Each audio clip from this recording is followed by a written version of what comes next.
next video is about Mesopotamian empires. We have just talked about the Fertile Crescent, Mesopotamia, and the first civilization, Sumer. So let's talk about the other groups of people who controlled Mesopotamia.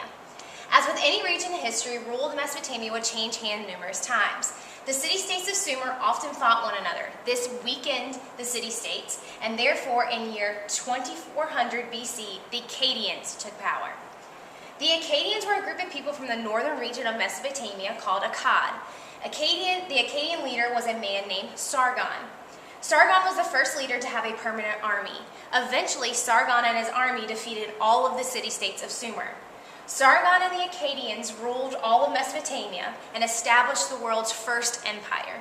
An empire is a group of different lands under a single rule or ruler.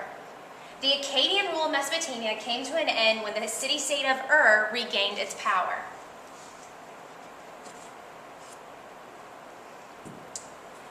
By 1800 BC, the city of Babylon, which is located near present-day Iraq, Baghdad, Iraq, was growing in size and strength. Babylon had a very famous king named Hammurabi. Hammurabi created a code of laws for his people. It was called Hammurabi's Code. The Code of Hammurabi was a set of 282 laws that dealt with almost every part of the Babylonian life.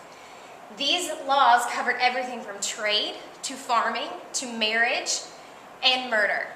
Each crime in Hammurabi's Code had a specific punishment or penalty.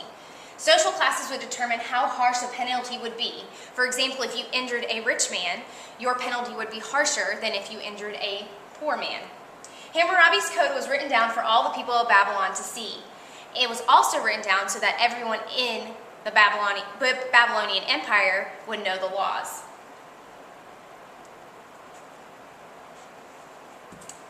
The Code of Hammurabi was used by later the Greeks and the Romans to help shape some of their laws. Under Hammurabi's leadership, the Babylonians conquered all of Mesopotamia. The next group of people were the Hittites and Kassites. The Hittites had a powerful kingdom in what was now present-day Turkey. The Hittites wanted to control the powerful city of Babylon. Therefore, the Hittites created a military. Two of their military advantages were that they had strong weapons made out of iron, and they were skilled users of chariots, which are horse-drawn carts, and these military advantages allowed them to capture Babylon. However, after the fall of the Hittite kingdom, the Kassites captured and ruled the city of Babylon for almost 400 years. The Assyrians. The Assyrians lived in northern Mesopotamia. Around 900 BC, their army started to gain strength, and by 1200 BC, the Assyrians controlled all of Mesopotamia. This Assyrian army showed no mercy. They were fierce warriors who destroyed towns, robbed people, and would set fire to other people's crops. Their army was the first to make their weapons out of iron.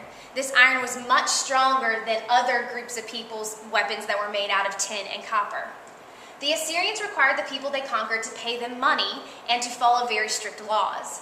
This forced payment of money to the Assyrians was called a tribute. So that people that they conquered, they would make them pay a tribute, meaning almost like a tax. They would have to pay money in order to be in their kingdom.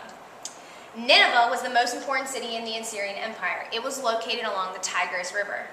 The Assyrian Empire was ruled by a king. It was divided into regions called provinces. The king would choose a person to lead a province, or each of the provinces.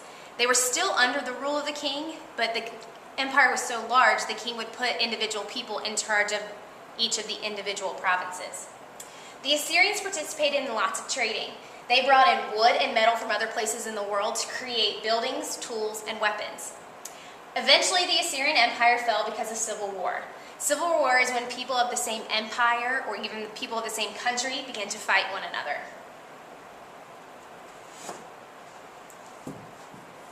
Around 630 BC, the Chaldeans came to power by defeating the weakened Assyrian army, or empire.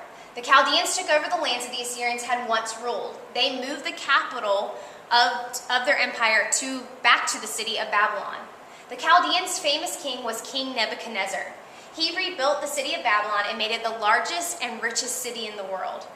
The new Babylon had large walls that surrounded the city. The city had many temples and palaces. Nebuchadnezzar also built the famous Hanging Gardens of Babylon. These gardens are considered to be one of the ancient wonders of the world, one of the 7 ancient wonders of the world.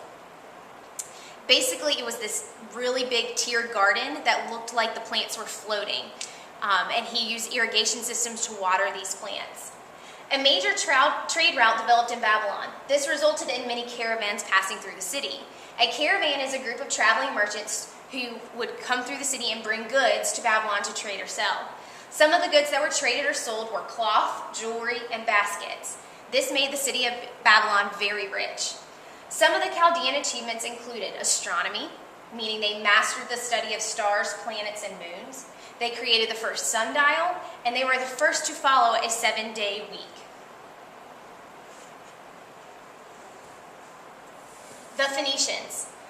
Unlike any other people in Mesopotamia, the Phoenicians did not have a strong army.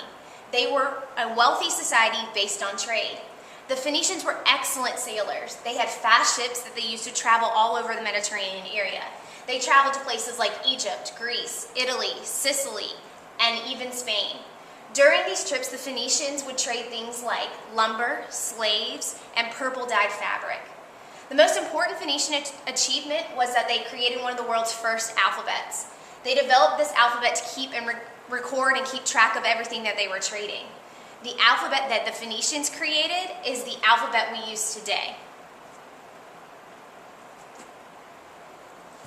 Just so we can keep everything in track and on a timeline, let's kind of go over the series of groups of people that ruled Mesopotamia.